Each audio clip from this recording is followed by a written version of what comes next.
But back to Sheriff Ivey. What I did was I went back and I looked at the entire press conference because I wanted to know exactly what he said.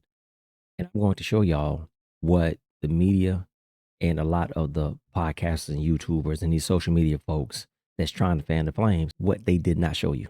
So I'm gonna first say that peaceful protests are part of our democracy. We invite people to share their opinions. That's what our country is all about. The key word in that is peaceful. And if it's peaceful, us in law enforcement are going to make sure you have a safe environment to do it in. That's part of that process. If you let it turn violent, you do not want to do that in Brevard County. I'm going to tell you that, and I believe I can speak for my fellow sheriffs around the rest of the state.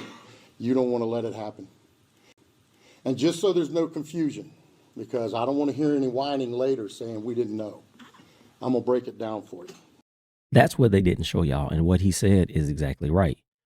It is our First Amendment right to peacefully protest.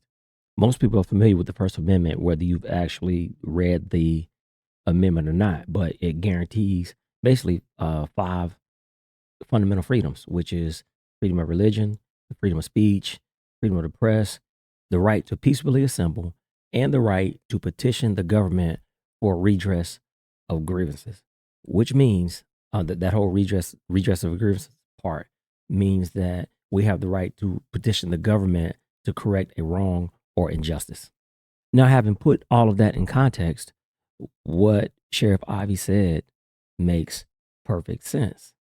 He said, if you get violent, then these are the things that we are going to do if you let it get violent.